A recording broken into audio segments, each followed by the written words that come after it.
Hello everyone. So guys, today we are going to revise issue of debentures. Issue of debentures का revision करने वाले हैं आज की क्लास में हम लोग।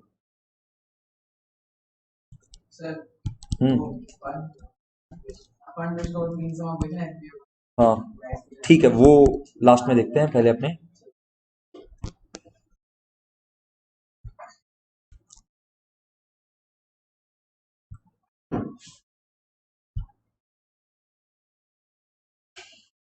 Issue of debentures.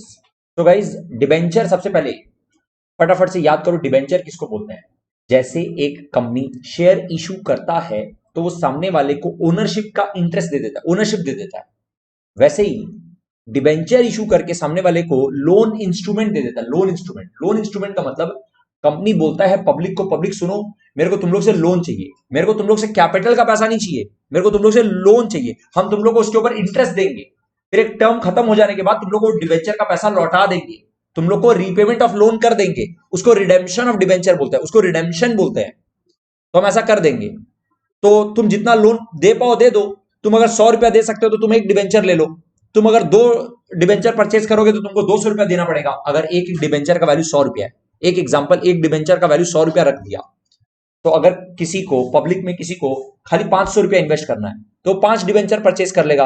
किसी को 1000 डिबेंचर परचेज करना है तो 1000 डिबेंचर परचेज कर लेगा। 1000 × 100 10,000 रुपया दे देगा वो, राइट। तो इसीलिए डिबेंचर का कॉन्सेप्ट आया।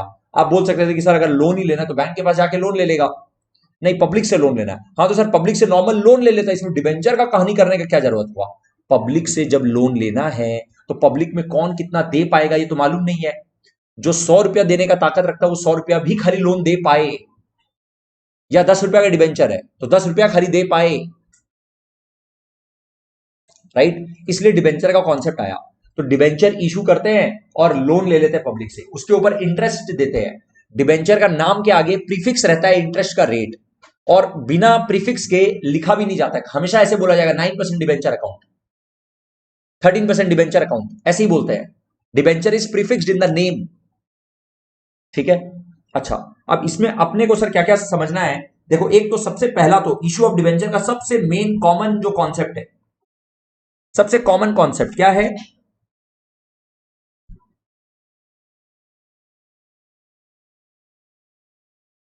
जो इशू ऑफ शेयर से एज इट इज आ रहा है, बैंक टू डिबेंचर एप्लीकेशन, हम एकदम बेसिक जो जनरलिटीज है ना वो बता रहे हैं आप लोग को। मान लो 100 रुपए का डिबेंचर है और हम लोग 2 इंस्टॉलमेंट में ले रहे हैं, तो पहला इंस्टॉलमेंट डिबेंचर एप्लीकेशन, दूसरा instalment debenture allotment.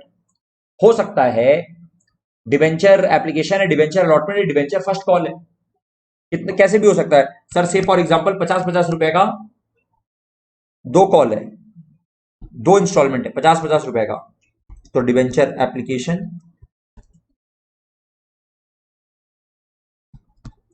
Account debit to से for example 11% debenture account.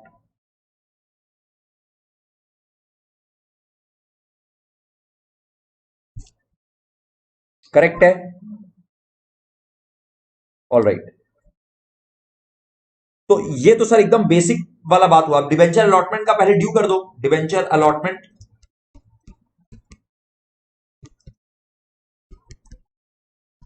To 11% debenture,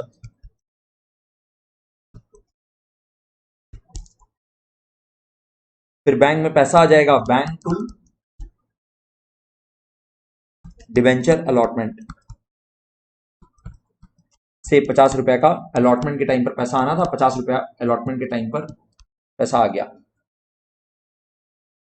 correct है sir, this is done. Issue of debentures का ये एकदम बेसिक वाला सम हुआ, बट जनरली ये वाला क्वेश्चन आता नहीं है एग्जाम में। नेक्स्ट क्वेश्चन समझना, नेक्स्ट टाइप ऑफ क्वेश्चन जो एग्जाम में पूछा जाता है, issue of debenture for consideration other than cash. Issue of debenture for consideration other than cash, तो इशू ऑफ डिबेंचर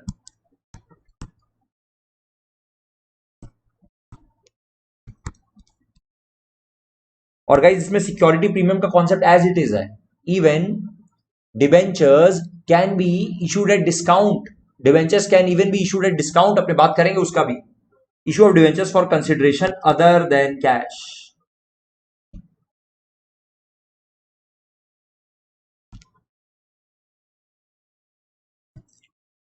अब इसमें क्या होता है गाइस, ध्यान से समझना। जैसे हम एक एग्जांपल ले रहे हैं, मान लो A limited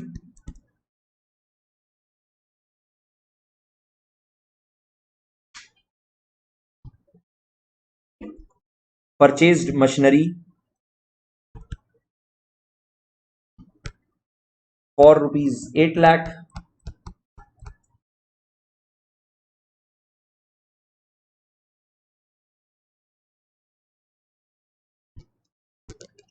payment was to be made by issue of debentures of ₹100 each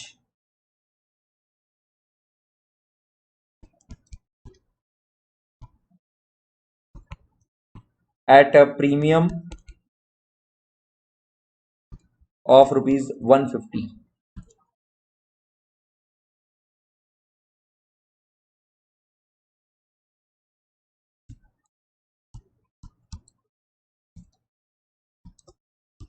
number of debenture issue, बोलो number of debenture issue calculate करके बोलो जल्दी से।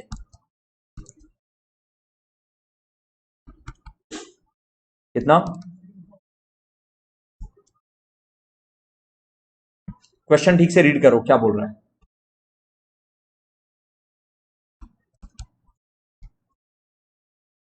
ए लिमिटेड, क्वेश्चन है guys, A limited purchased machinery for ₹8 lakh, payment was to be made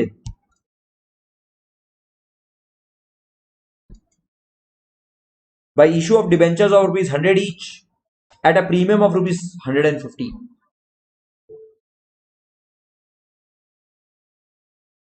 मेरे पास एक answer आया है और वो करेक्ट है। हाँ, 32,000 की 3200? 3200 is the right answer. Very good. बल्कि फॉर्मूला भी लिख दिया। कंसिडरेशन कितना पे करना है सर? 8 लाख रुपीस पे करना है। इशू प्राइस तनिष्का बोलो तो कितना जल्दी से? इशू प्राइस कितना है? ये तो प्रीमियम का अमाउंट है, ये तो सिर्फ प्रीमियम है और फेस वैल्यू नहीं लेंगे। फेस वैल्यू सामने वाले से नहीं लेंगे। फेस वैल्यू का 100 रुपया लेंगे, प्रीमियम का 150 रुपया लेंगे। Issue price is 250। Issue price is 250। इसका मतलब 3200 शेयर्स, कैलकुलेट करके देख लो। 3200 शेयर्स आ रहा है, सॉरी डिबेंचर्स आ रहा है। 3200 debentures.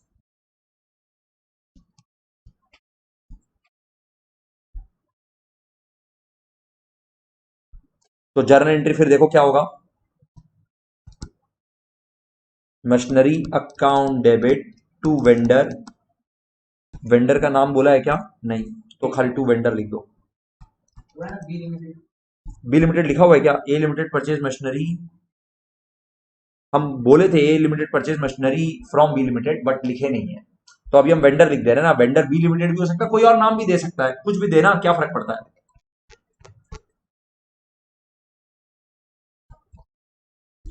Machinery account debit to vendor account, और फिर वेंडर अकाउंट डेबिट टू, यहां पे हम 11% डिवेंचर ऐसी दे दे रहे हैं। ये बोलो कितना? 3200 into 100, 3,20,000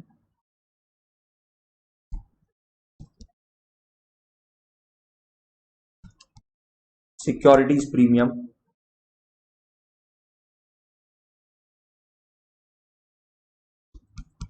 $3,200 into 150, 4,80,000।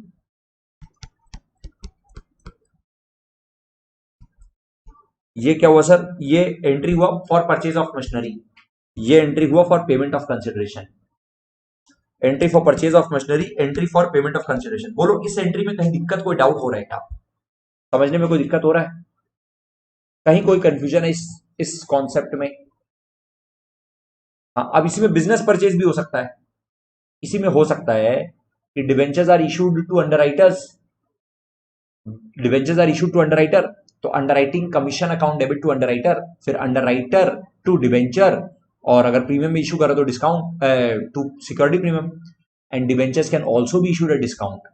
Debentures can also be issued at discount, right? अभी यहां पे से फॉर एग्जांपल हम ऐसा करते हैं, से इन द अबव एग्जांपल, इसी एग्जांपल को ट्विस्ट करके बोलते हैं, से in the above example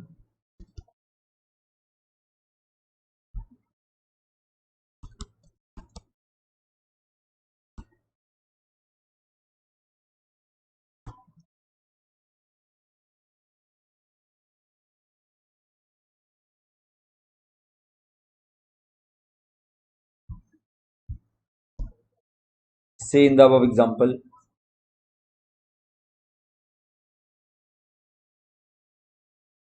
debentures are issued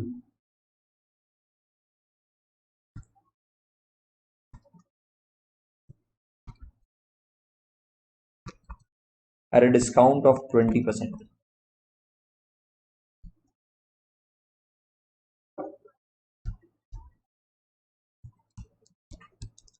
अब बोलो नंबर ऑफ डिवेंचर इशूड, अब आप लोग ये वाला अपने आप बोलोगे, नंबर ऑफ डिवेंचर्स इशूड बोलो।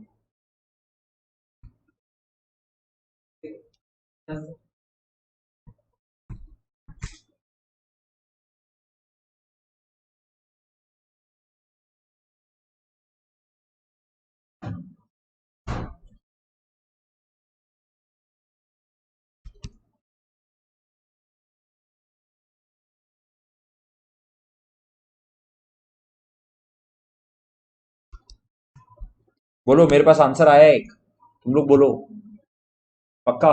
कंसिडरेशन कितना है और इशू प्राइस कितना है? 80। 80 is the issue price, very very important sir. लेकिन इशू प्राइस क्या इतना कम हो सकता है? आपने को उससे मतलब नहीं है, सम जैसे बोलेगा बस कर देंगे। कंपनीज एक्ट के हिसाब से issue of debentures are no more allowed at discount. Issue of debentures भी डिस्काउंट में अब नहीं किया जा सकता है, बट ये तो सम है। कंपनीज एक्ट से क्या मतलब है?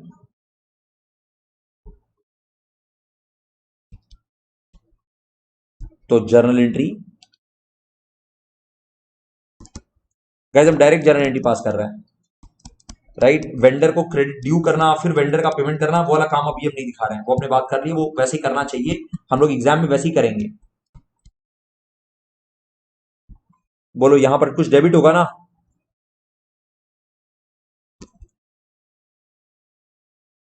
Discount on issue of debentures,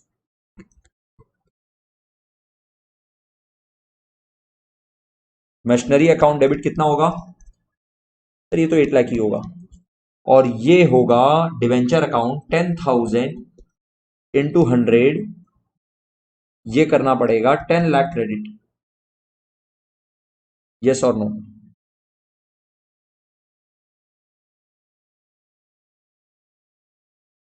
तो in that case debentures discount अपने दे दिए 2 लाख का,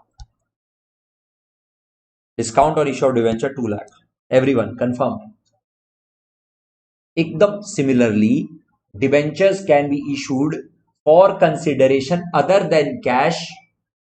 Debentures can be issued for consideration other than cash to promoters, to underwriters, for purchase of business and for purchase of asset का तो अपने example अभी देख लीजिए, राइट? अच्छा, बिजनेस परचेज के केस में देयर कैन बी गुडविल और कैपिटल रिजर्व, राइट? हम अब वापस से एक और एग्जांपल लिखवा रहे हैं,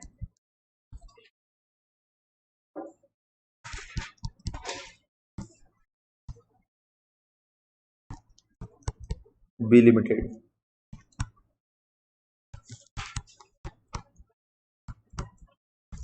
8 lakh,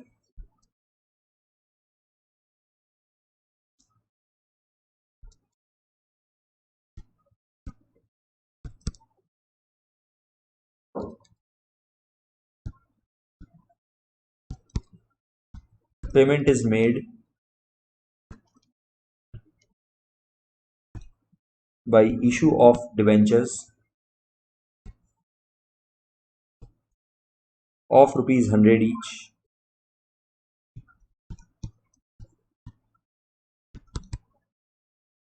premium of 150 just to save time, ठीक है? assets and liabilities taken over are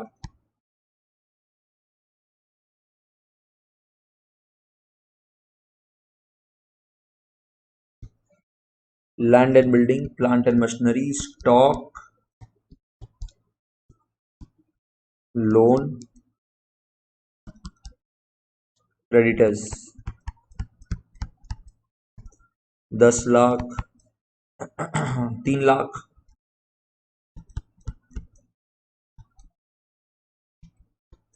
2 lakh, 7 lakh,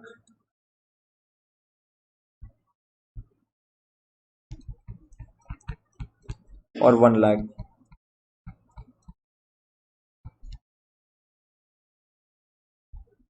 बस पास द जर्नल एंट्रीज। क्या है सर? देखिए, A limited purchased B limited for ₹8 lakh. 8 lakh रुपए में बिजनेस खरीद रहा है। ये ₹8 लाख जो बोलता है ना, ₹8 lakh, this means purchase consideration is 8 lakh. कितना में खरीदा? 8 लाख में। कितना का खरीदा ये नहीं मालूम, ये नीचे दिया हुआ सर, ये रहा। Very good. कितना का खरीदा ये रहा। कितना का चीज टेकन ओवर है, how what is the value of the assets and liabilities taken over, वो ये रहा। बट कितना में खरीदा वो ये रहा। और पेमेंट कैसे कर रहा है? बाय इशू ऑफ डिवेंचर्स और ₹100 each at a premium of 150। तो सर सबसे पहले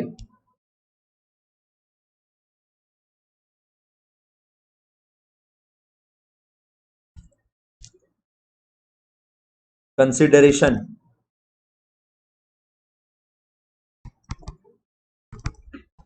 ₹8 lakh,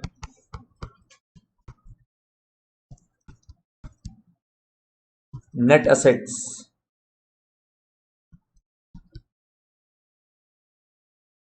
taken over. Net asset taken over का अमाउंट बोलो सब कोई,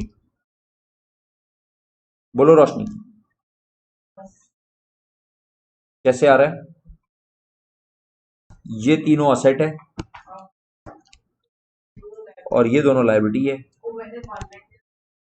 असेट है ये 15 लाख का, लायबिलिटी है ये 8 लाख का।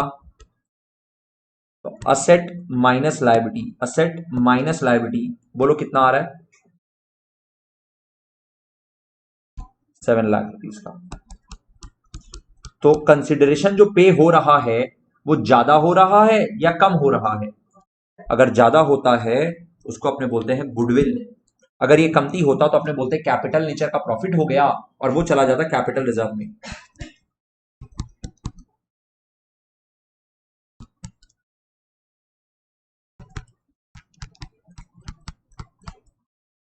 करेक्ट है पक्का? नंबर ऑफ शेयर इशूड, क्योंकि क्योंकि ऊपर के जैसा एकदम सेम ही है। Number of share debenture issued एकदम सेम एज अबव ही है। तो अपने यही बोलेंगे sir 8 lakh divide by 250 is equal to 3200, है ना। नंबर ऑफ डिवेंचर इशूड कितना है? 3200। बस अब हो गया। अब क्या है सर? अब तो जर्नल एंट्री पास करना है। Land and building account debit, plant and machinery account debit,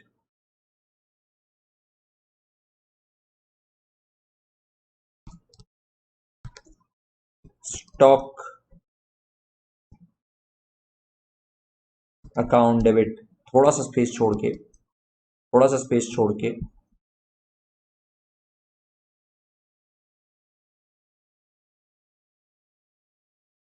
to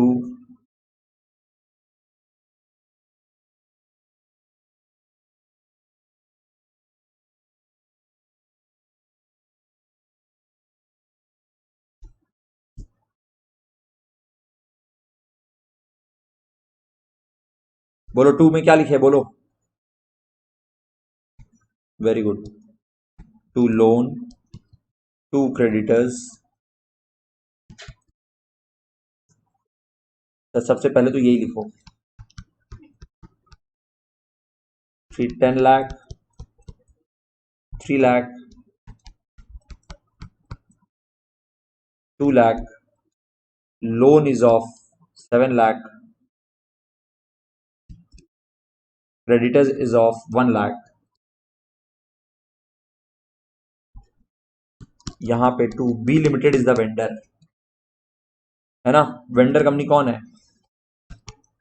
B limited. कितना? उसको कितना पे करना है? कितना में खरीद रहे हैं? 8 लाख। तो वेंडर को क्रेडिट करना पड़ेगा 8 लाख से। अब जो डिफरेंस आएगा, बोलो वो क्या आ रहा है? ये डेबिट में लिखना पड़ा, इसीलिए बोले goodwill account debit, balancing figure. अगर ये क्रेडिट में लिखना पड़ता तो इसका क्या नाम देते? Capital reserve. Very good.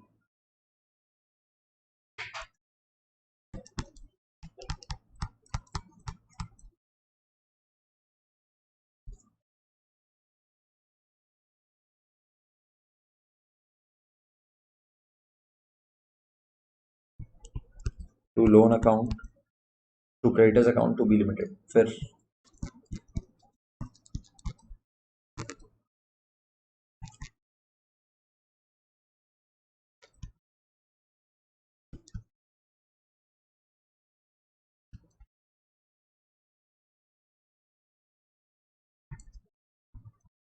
बोलो कितना?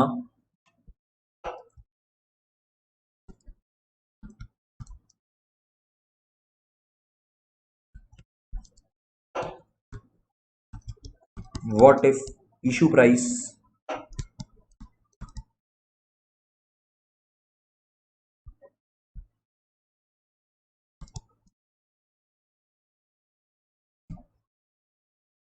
was 80?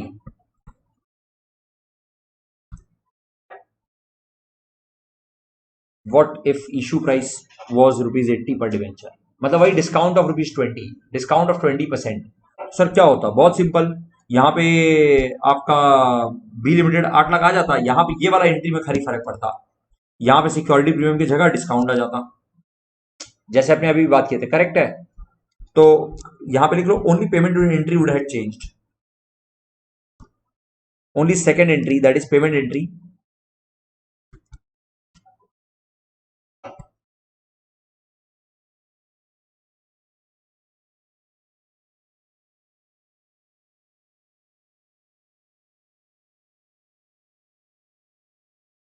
एंट्री पास ही कर दो ना, बी लिमिटेड।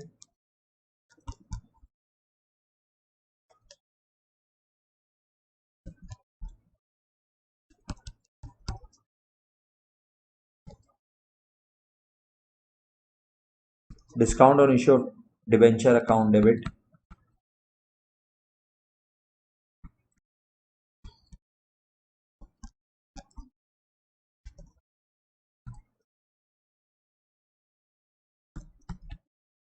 %11 डिबेंचर अकाउंट,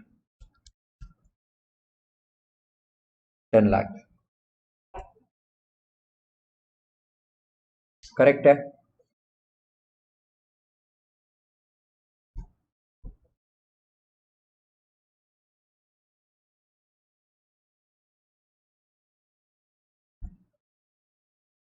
अभी इसी क्वेश्चन में हम थोड़ा सा और चेंज कर रहे हैं। What if land and building was valued at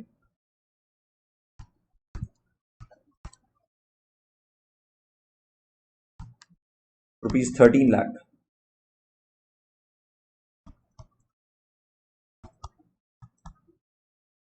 instead of ₹10 lakh,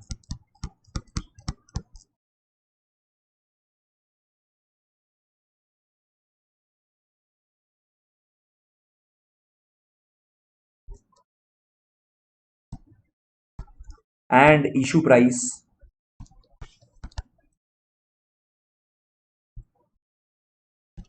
equal to ₹80 per debenture।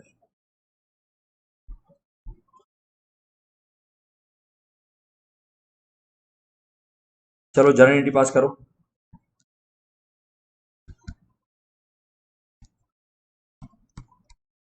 Land and building account debit, इस बार 10 लाख नहीं है, 13 लाख है। प्लांट एंड मशीनरी कितना है?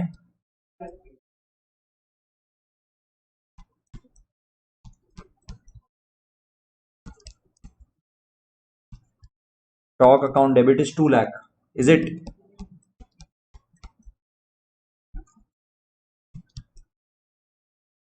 टू।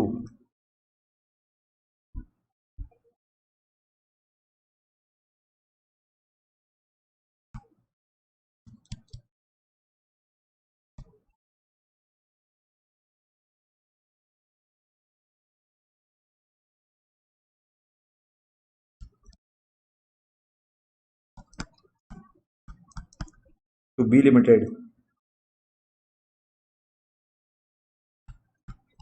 ये तो कोई चेंज ही नहीं होगा सर, ये तो 8 लाख ही आएगा। और यहां पे बोलो कुछ आएगा क्या? Very good.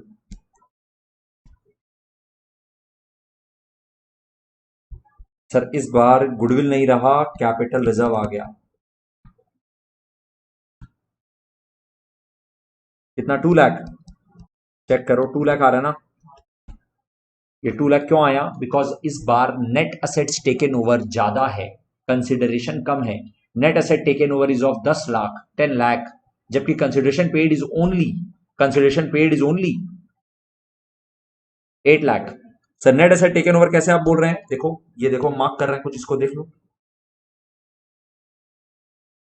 यही तो है।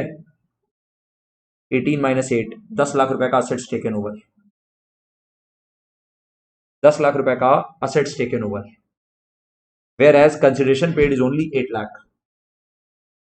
जो 2 लाख रुपए का कैपिटल नेचर का प्रॉफिट हुआ उसको कैपिटल रिजर्व में भेज दिया जाता है। अब सर पेमेंट का एंट्री एकदम एग्जैक्टली सेम है जो ऊपर पास किए हैं, कोई चेंज है ही नहीं। B limited discount to debenture,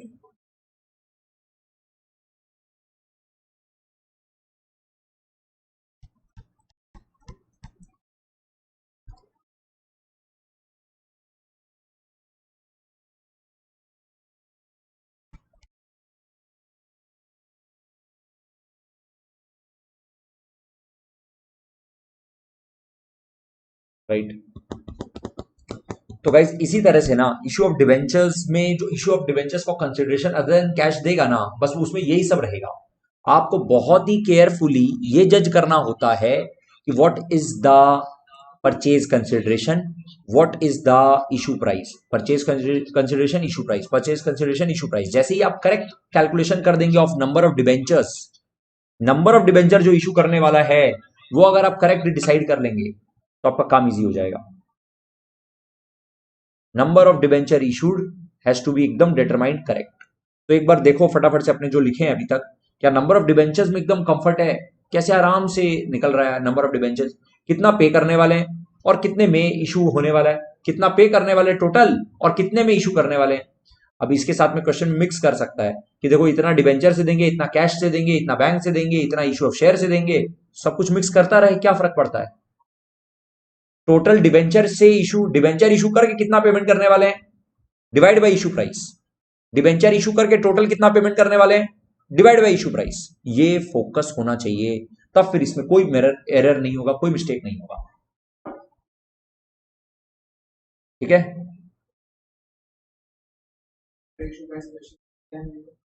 issue price अगर क्वेश्चन में कुछ नहीं देता तो हम लोग 100 मान लेते हैं, पार मान लेते हैं।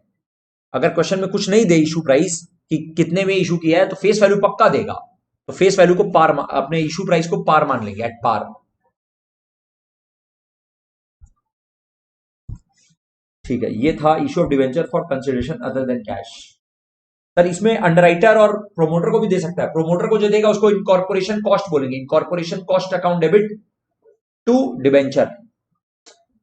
ठीक है, incorporation cost account debit to debenture.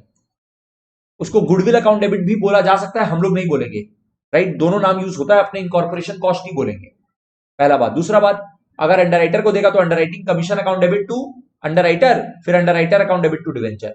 फिर से हम बोल रहे हैं, अंडरराइटिंग कमीशन का भी तो अंडरराइटर को दे सकते हैं डिबेंचर, तो underwriting commission account debit to underwriter, फिर underwriter account debit to debenture. Journal entry सुन के समझ में आया पक्का, कंफर्टेबली? ठीक है, ये तो हुआ सर डिवेंचर का, issue of debenture for consideration other than cash.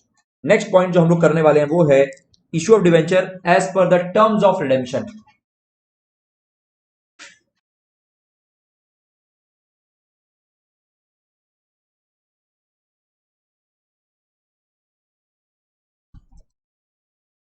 Issue of debentures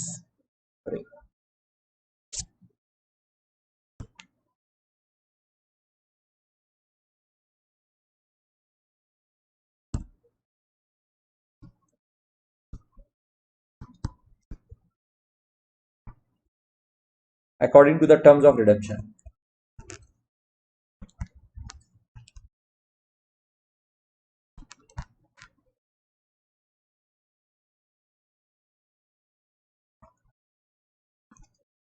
इसमें बेसिकली सिर्फ 6 केस पॉसिबल है, ओनली 6 केसेस आर पॉसिबल। वो 6 केस हम आप लोग को बता रहे हैं।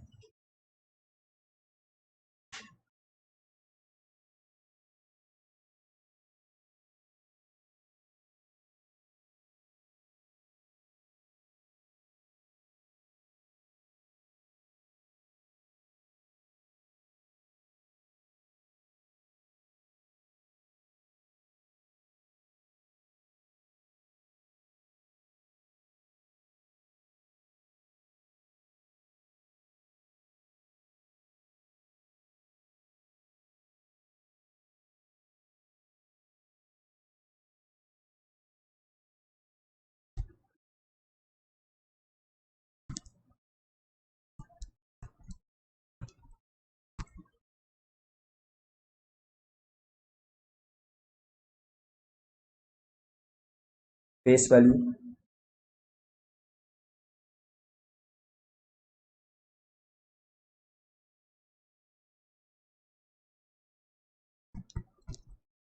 फिक्स कर देते हैं 100।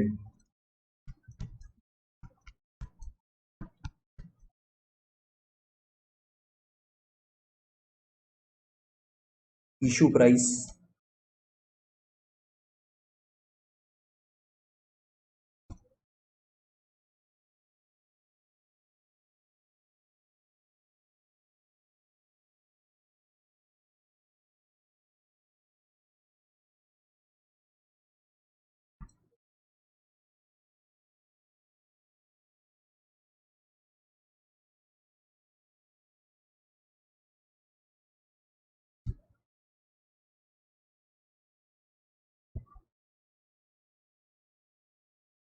Redemption price,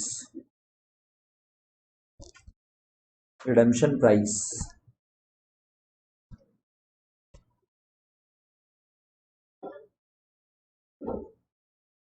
face value, issue price, redemption price.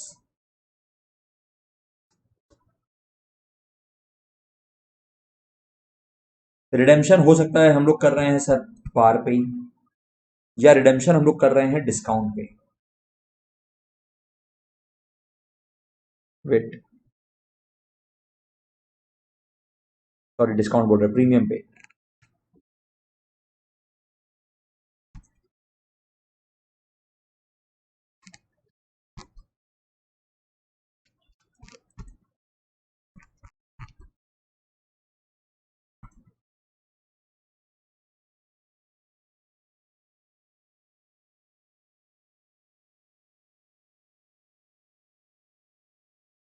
देखो ये 6 केस पॉसिबल है, हम ये 6 केस एक बार वापस से आप लोग को बताते हैं, सुनना क्या क्या केस है। सर इशू कर रहे हैं 100 में, फेस वैल्यू तो 100 है, फिक्स है वो तो। इशू कर रहे हैं 100 में, रिडीम कर रहे हैं 100 में। इशू कर रहे हैं 110 में, रिडीम कर रहे हैं 100 में। इशू कर रहे हैं 95 में, रिडीम कर रहे हैं 100 में। मतलब रिडेम्पशन प्राइस चेंज नहीं हो रहा है। तो सर इसका एंट्री हम लोग को ऑलरेडी आता है, जो आता है ना बस वही है, एकदम एग्जैक्टली जो एंट्री हम लोग ऑलरेडी कर रहे हैं ना बस वही है। ये कोई केस ही नहीं है, ये केस 1 2 3 बोलने को केस है, एक्चुअल में कोई केस ही नहीं है ये। क्योंकि रिडेम्पशन प्राइस अगर सेम है, 100 ही है, फेस वैल्यू ही है, तो ये तो हम लोग अज्यूम करके बैठे होते हैं। But redemption can be at premium also, redemption can be at premium also. Redemption का मतलब सर, रिडेम्पशन का मतलब repayment of loan. Repayment of loan का मतलब हम लोग डिबेंचर होल्डर को ये बोल रहे हैं कि सुनो डिबेंचर होल्डर, ये 100 रुपए का डिबेंचर है, तुम मेरे को आज 100 रुपया दे दो, हम जब तुमको पैसा लौटाएंगे, लोन का पैसा लौटाएंगे ना, तो तुमको हम 107 रुपया देंगे। जो पूरा टाइम तुमको इंटरेस्ट दे रहे होंगे वो अलग, वो तो इंटरेस्ट तुमको देंगे ही। Interest is always calculated on face value. वो तो फेस वैल्यू के ऊपर जो इंटरेस्ट का कैलकुलेशन होगा, 11% डिवेंचर है तो 11% का जो कैलकुलेशन होगा 100 रुपीज के ऊपर, वो तो तुमको 11 देंगे ही, वो अलग है, वो इंटरेस्ट ऑन डिवेंचर है। इंटरेस्ट ऑन डिवेंचर को छोड़ो, हम तुमको 7 रुपया प्रीमियम देंगे, premium on redemption of debenture. ये भी कंपनी के लिए एक तरह का नुकसान है, ज्यादा देना पड़ रहा है ना, कंपनी के लिए एक तरह का नुकसान है। इसको loss on issue of debenture भी बोलते हैं, राइट। ये जो एक्स्ट्रा दिया 7 रुपया, this is premium on redemption of debenture. इसके वजह से लॉस होता है, लॉस अकाउंट डेबिट होता है, loss on issue of debenture account debit होता है, करेक्ट। तो पहला 3 एंट्री तो कोई नया बात है ही नहीं। केस 1, 2, 3 तो आप लोग बोलोगे एंट्री, मेरे बोलने का कुछ है ही नहीं। केस 1,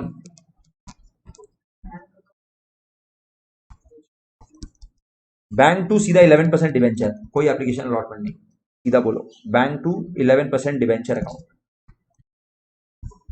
कितना 100, बस खाली इशू ऑफ डिवेंचर का एंट्री का पास करने का बात कर रहे हैं अपने। Case 2,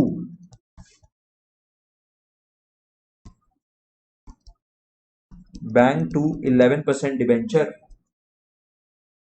to security premium, bank में आया 110, डिवेंचर का फेस वैल्यू का 100 रुपया और 10 रुपया प्रीमियम का। केस 3,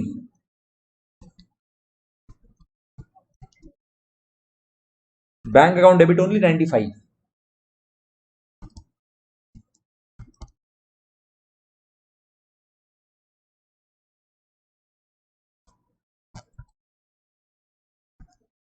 डिस्काउंट अकाउंट डेबिट कितना 5, great, to 11% debenture.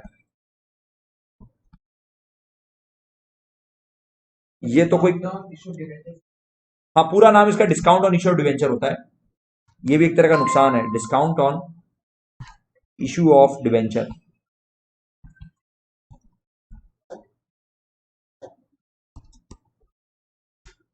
Right. Case 1, 2, 3 तो कोई केस ही नहीं था, आप देख पा रहे हो, जो एंट्री अपने ऑलरेडी जानते हैं वही है।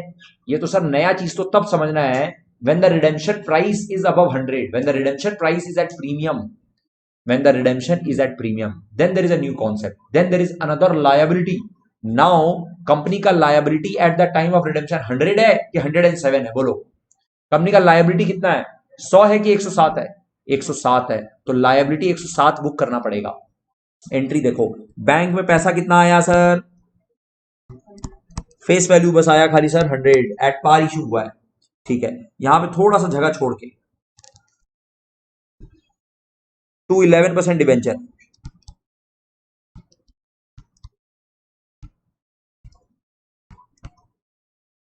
कितना बोलो तो 100%, 100, बट सर लायबिलिटी क्या 100 ही है, लायबिलिटी है, ये 11% डिवेंचर आपके लिए एक तरह का लोन है, लायबिलिटी है, राइट, तभी तो क्रेडिट कर रहे हैं, लायबिलिटी प्लस क्रेडिट। बट ये लायबिलिटी खाली 100 का नहीं है, एक और लायबिलिटी है 7 रुपए का, इसका नाम दिया हुआ है premium on redemption of debenture. ये भी आपका लायबिलिटी है, premium on redemption of debenture. But sir ये लायबिलिटी के अगेंस्ट में तो हम लोग को पैसा मिला ही नहीं है, पैसा तो खाली 100 रुपया मिला है और देना पड़ेगा 107। हाँ ये 7 रुपया जो एक्स्ट्रा देना पड़ेगा, ये आपके लिए, कंपनी के लिए एक तरह का नुकसान है। इस नुकसान को बोलते हैं loss on issue of debenture.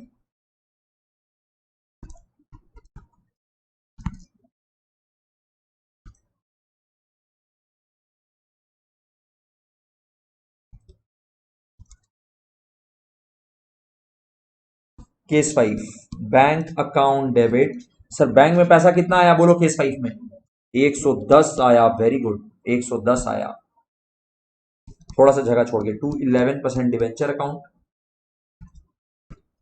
Debenture का 100 रुपया आया सर, और सिक्योरिटी प्रीमियम का कितना आया, 10 रुपया आया, राइट, यही आया।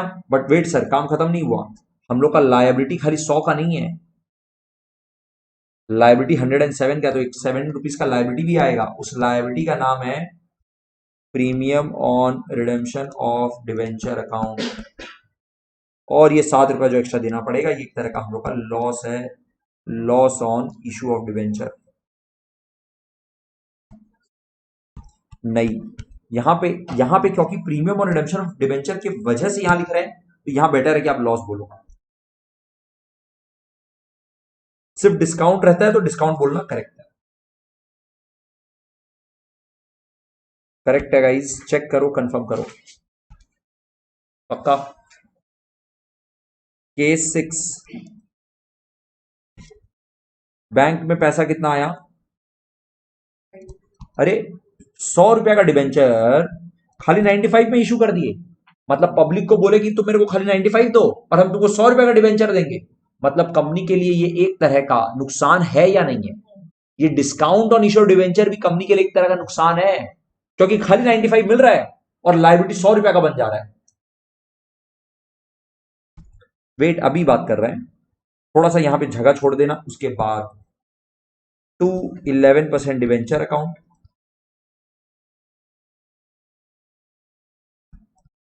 कितना sir? 100।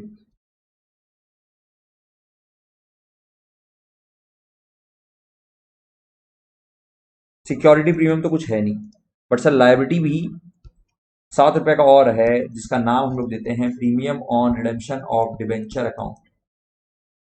Premium on redemption of debenture, correct. और ये दोनों मिला के सर देखो, एक तो हम लोग जब इशू किए उस समय 5 रुपया कम मिला, ये एक नुकसान हम लोग का, और रिडेम्पशन के टाइम पे जो हम लोग को ज्यादा देना पड़ेगा ये भी हम लोग का एक नुकसान है। टोटल 5 + 7 12 रुपया का नुकसान है। यहां पे आप 12 लिखे तभी जाकर के मैच भी होगा। और यहां पे इसको एक साथ नाम दे दो, दोनों को एक साथ नाम दे दो, loss on issue of debenture bracket में 5 + 7।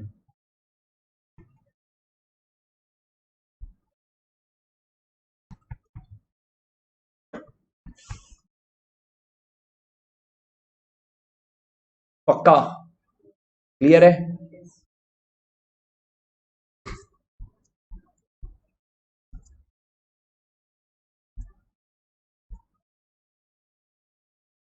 ठीक है, एक छोटा सा चीज है, collateral security.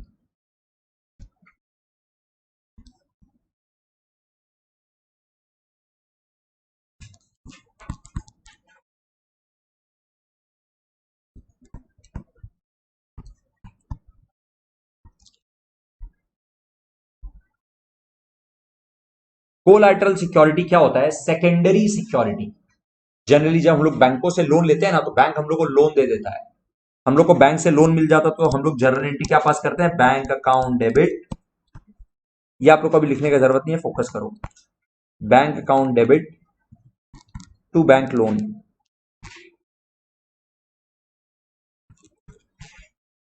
Bank account debit to bank loan account, say for example 10 lakh रुपया। बट बैंक हम लोग को बोलता है, जब ये लोन देता है ना, तो बैंक बोलता है कि आप अपना सिक्योरिटी दीजिए। आपने बोले कि हाँ हम लोग के पास लैंड एंड बिल्डिंग पड़ा है, लैंड एंड बिल्डिंग आप एज अ सिक्योरिटी ले लो। फिर बैंक बोलता है कि नहीं, लेकिन लैंड एंड बिल्डिंग से खाली बात नहीं बनेगा, आप मेरे को एक एडिशनल सिक्योरिटी दीजिए, जिसको हम लोग बोलते हैं सेकेंडरी सिक्योरिटी, जिसको हम लोग बोलते हैं collateral security, additional security, attached security, उसी को बोलते हैं collateral security, which is given along with the primary security. अपने एग्जांपल में प्राइमरी सिक्योरिटी क्या है? Land and building. मतलब अपने बैंक के पास गए, बैंक को बोले बैंक बैंक प्लीज मेरे को लोन दो। बैंक बोला मेरे को सिक्योरिटी पहले दो, कल को अगर आप लोन नहीं पे कर पाए तो हम आपके उस सिक्योरिटी को बेच करके अपना पैसा रियलाइज कर पाएंगे। मोर्गेज रखो, गिरवी रखो, अपना असेट को गिरवी रखो। तो अपने बोले हाँ ठीक है ले लो ना, लैंड एंड बिल्डिंग का पेपर तुमको दे देते हैं, टाइटल डीड तुमको दे देते हैं। कल को अगर हम अपना लोन का पैसा नहीं चुका पाए तो तुम मेरा लैंड एंड बिल्डिंग बेच के पैसा रिकवरी कर लेना। बैंक बोला वो तो ठीक है, उसको हम लोग बोलते हैं प्राइमरी सिक्योरिटी। लेकिन एक्स्ट्रा सिक्योर होने के लिए बैंक बोलता है कि खाली इससे बात नहीं बनेगा, हम कोर्ट ऑफ लॉ में आपके अगेंस्ट जा सके, मेरे को एक ऐसा डॉक्यूमेंटेशन रेडी करना है, मेरे को एक और लायबिलिटी आपके अगेंस्ट में क्रिएट करना है, जिसको हम लोग बोलते हैं आप मेरे को डिबेंचर इशू करिए। डिबेंचर सिर्फ नाम का इशू करिए, वो एक्चुअल में डिबेंचर नॉर्मली क्या होता है? डिबेंचर इशू करते हैं तो बैंक में पैसा आता है, बैंक टू डिबेंचर होता है। बढ़िया, बैंक में पैसा नहीं आ रहा है, बस फोकट का ऐसे ही बैंक हम लोग से मांग रहा है कि डिबेंचर इशू कर दे उसको। वो हम लोग को बैंक में पैसा नहीं देगा। अरे बैंक में जो पैसा ये वाला दिया, ये तो लोन का दिया, ये तो bank to bank loan entry हो चुका।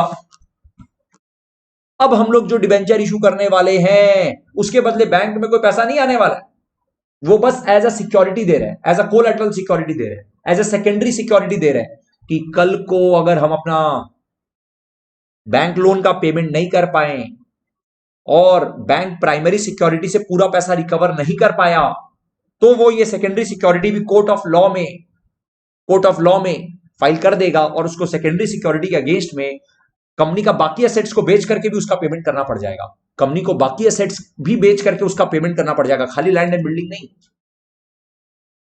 This is the concept of collateral security. Land and building तो प्राइमरी सिक्योरिटी है, वो तो बेच करके आपसे रिकवरी जितना हम कर पाएंगे करेंगे। मान लो 10 लाख रुपया में से खाली उसमें 7 लाख रुपया का रिकवरी हो पाया, बाकी 3 लाख रुपया बैंक को डर है, क्या पता लैंड एंड बिल्डिंग का आज वैल्यू कितना है, कल वैल्यू कितना रहेगा, उसको तो डर है।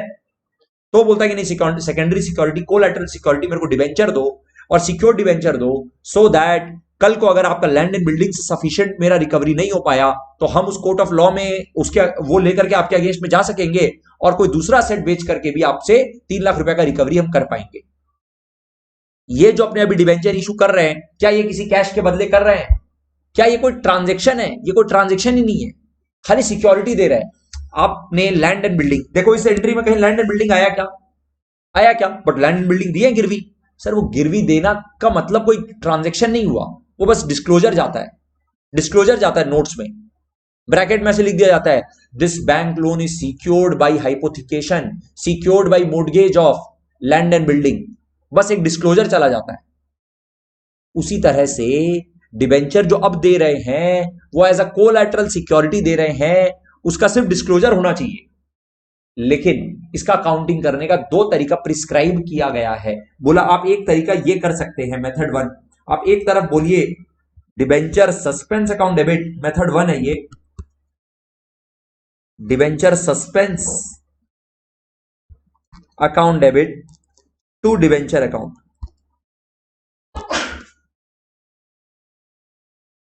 से फॉर एग्जांपल 10 लाख रुपए का असेट है, लैंड एंड बिल्डिंग दे दिए गिरवी और डिबेंचर सस्पेंस है 3 लाख रुपए का, से for example debenture collateral security का जो दिए हैं वो है 3 लाख रुपया।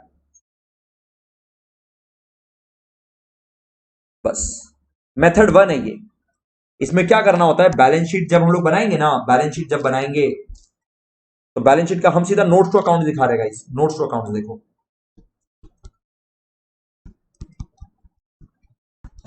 नोट्स टू अकाउंट्स में लॉन्ग टर्म बोरोइंग,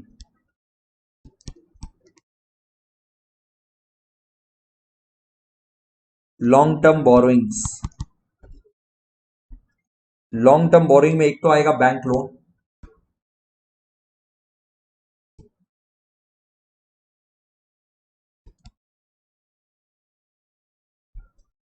दूसरा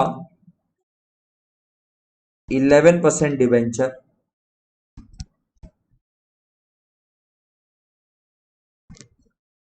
गाइस हम बोले आप लोगों को लिखने की जरूरत नहीं है, एक बार हम एग्जांपल के लिए मान रहे हैं, मान लो कंपनी पहले से ना, कंपनी पहले से 5 लाख रुपए का डिबेंचर इशू करके भी रखा है, 5 लाख रुपए का डिबेंचर पहले से इशू करके रखा है, तो एक तो 5 लाख रुपया पहले से इशू करके रखा है, प्लस अभी अभी नया कोलैटरल सिक्योरिटी में कितना इशू किया, 3 लाख, तो टोटल 8 लाख रुपया का इशू कर दिया। तो बट यहां पर very good, less debenture suspense का बैलेंस 3 लाख, और यहां आउटर कॉलम में जो 5 लाख रियल में कैश के लिए इशू करके रखा है ना, या फिर issue of debenture for consideration other than cash जो करके रखा है ना, खाली वो वाला ही आएगा, और यहां 15 लाख लिख देंगे।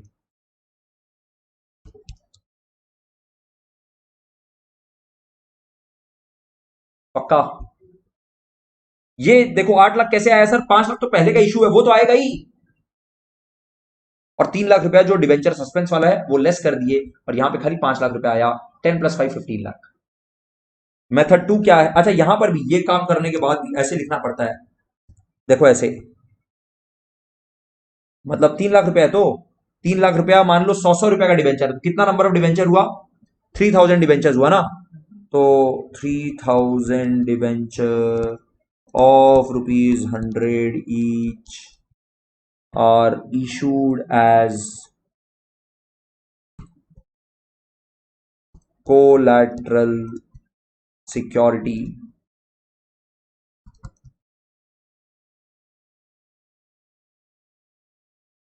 Against bank loan of ₹10 lakh. ये है मेथड 1। मेथड 2 क्या है? मेथड 2 क्या है? No journal entry. No journal entry, कोई एंट्री पास करने की जरूरत नहीं है। सिर्फ नोट्स टू अकाउंट्स में आप क्या करिए, आप नोट्स टू अकाउंट्स में आइए, लॉन्ग टर्म बोरोइंग,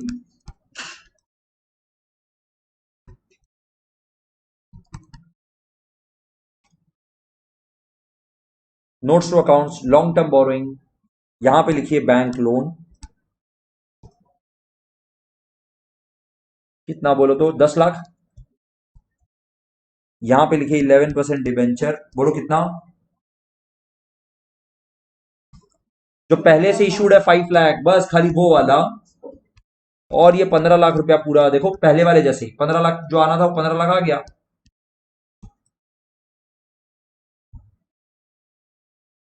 देखो यहां पे भी तो 15 लाख ही आ रहा था, ये 15 लाख यहां पे भी आ गया, बस खत्म। बोलो और कुछ करना पड़ेगा? ये और नो करना पड़ेगा। Additionally additionally company also issued 3,000 debenture of ₹100 each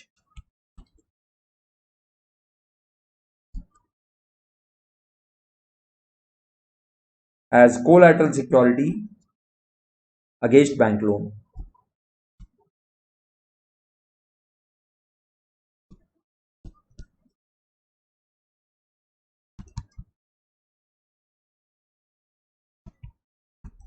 ये लिखने का लैंग्वेज चेंज हो सकता है, आपको लर्न नहीं करना बिल्कुल भी ऐसे लिखना पड़ेगा नहीं। बस खाली इतना याद रखना कि डिस्क्लोजर देना पड़ता है, और डिस्क्लोजर अपने लैंग्वेज में लिख देना,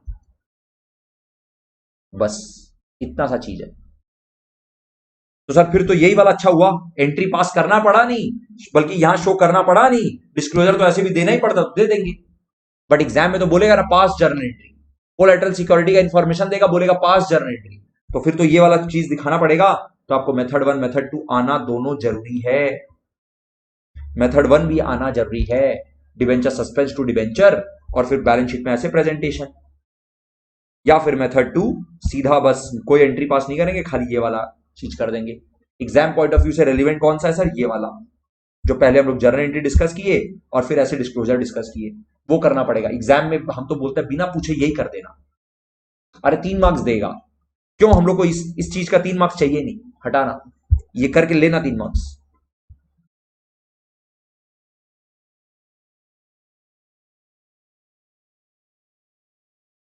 समझ में आया बात? तो 5 लाख कैसे है? ये 5 लाख का बोल रहे हैं, पहले से डिबेंचर इशू करके रखा है कंपनी, कैश के लिए इशू करके रखा है, कैश में पैसा लिया पब्लिक से, इशू किया, वो वाला 5 लाख है। अपने एंट्री अपने को मांगा ही नहीं ना, क्वेश्चन में इंफॉर्मेशन दे देगा पहले से, एग्जिस्टिंग बैलेंस इतना, और एंट्री पास करने बोलेगा तो एंट्री पास कर देंगे, bank to share application, debenture application, या बैंक टू सीधा 11% डिवेंचर 5 लाख। पक्का क्लियर है?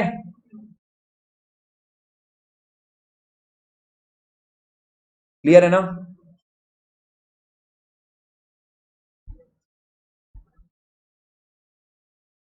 गाइज इसमें ना अराउंड 1 आवर का लेक्चर और है, इसका कंप्लीट कॉम्प्रिहेंसिव अच्छा रिवीजन के लिए हम आज का क्लास यहीं पे एंड कर रहे हैं। कल के क्लास में अपने इसको कंप्लीट कर देंगे, ठीक है? एंड अपना एनपीओ का फंड बेस्ड अकाउंटिंग का ना 2-3 सम का प्रैक्टिस बाकी है, रिवीजन कंप्लीट हो चुका, बट 3 क्वेश्चन और बाकी है, वो भी हम कल के क्लास में कंप्लीट करेंगे। आज का क्लास हम जल्दी एंड कर रहे हैं, ठीक है? चलो बाय।